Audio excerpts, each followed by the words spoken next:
Arsene, can we just confirm the team news? Any changes from the squad last week? No, just Koscielny is back in the squad, and all the other players are available. It'll be 8 games, 8 consecutive wins if you win at the weekend. You haven't done that since 2004. Why has it happened now, in your opinion?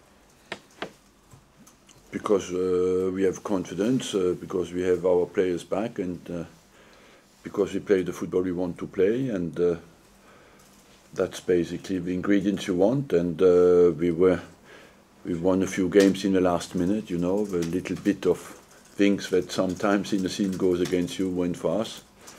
And but overall, we had always a strong attitude. And if you look at our results since October, we have consistency. Apart from that period in January, where we lost 3 games in January, but that was a bad period for us. But apart from that, the attitude and the consistency has been quite good. How important in your upturning form has been getting 2 specialist fullbacks back, Kieran Gibbs and Back, saying it seemed to be in great form? We had 4 fullbacks out for 4 months, you know, and that's never easy to cope with. And any important player missing in the squad is always a big problem. But when we had at the period 6 or 7. And just finally from your QPR at the weekend, can you assess them for us? QPR is a side that has quality players and who is in a difficult situation, and certainly you expect them to fight not to go down, but I believe the key will be on our side, no matter what QPR's quality or problem is. It will be important for us just to go out and show how much we want another win. 8 games to go, Arsene. You're on that great run. The race for 4th's become the race for 3rd. Is that the ultimate you can hope for? We'll try to give our best. What we can hope for is, of course, we can be 3rd, we can be 4th, we can be 5th, we can be 6th, but we want to be as high as possible. And that depends on our consistency now. We are in a position that nobody expected us to be, and we want to strengthen that position from now on, and that depends on our performances. Can you see yourselves catching Manchester City, who aren't used to this kind I see ourselves fighting tomorrow like mad to win the game. That's all I see. I don't see further.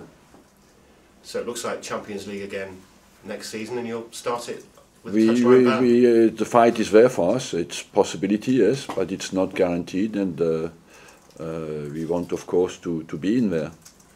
And a touchline ban, probably for you, another improper conduct charge? I've played 200 games in Europe, and suddenly people discover I can be suspended. I don't know if I am, and if I am, it's not justified, and I will straight away appeal. Why? Because I believe that they've transformed now UEFA competition, the referees, in unspeakable, untouchable icons, and where you cannot even have a word. The only thing they understand after the game is report.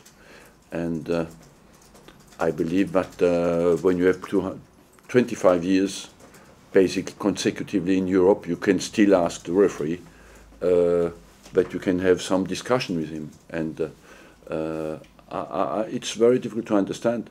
And last year I've been suspended a 2nd time. First time was not justified. The 2nd time was a joke, because they told me what to do, and after they said, no, sorry, it was wrong. And so I have a bit at the moment difficulties with UEFA, but and I can take what is wrong on my side, but in these different situations, I think they go a little bit overboard if they suspend me. Picture of you there with Patrick Vieira, Arsene. Can I give you his quote? When Manchester United play at home, they may get an advantage that some other teams may not get. He spoke with his heart, and I don't know what... it was after the decision on Monday night where Fulham didn't get the penalty, and in fairness, it was penalty. It just shows one more thing, that the referees need help, video assistance, and then they will gain credibility. And there will be no suspicion if the referee was a difficult decision to make. If he had any assistance from video, he would have given penalty or not penalty, but it would have been a decision, but there will be no suspicion, you know. The other thing I would say, on the evidence of the numbers, at least you can say Arsenal doesn't get any advantage from anybody because we have 0 penalties, you know.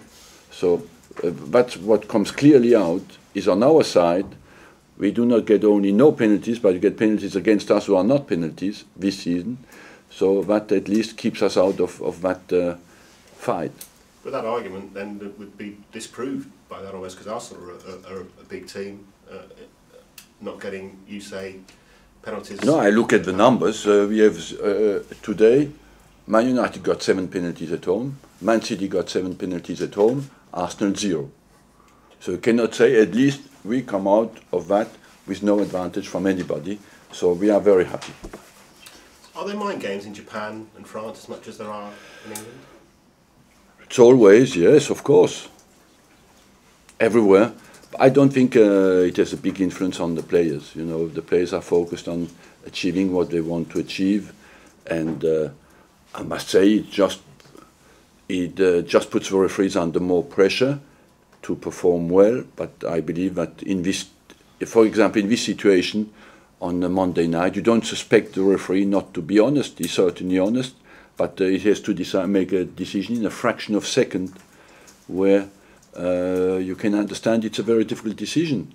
And that's why I am for years now for video assistance, because you do not want to come out and say, oh, the referee didn't give a penalty, he's not honest. He is honest, but he has to make a decision in a fraction of a second. We do not understand, there's no time to check is it right or wrong. And it's difficult.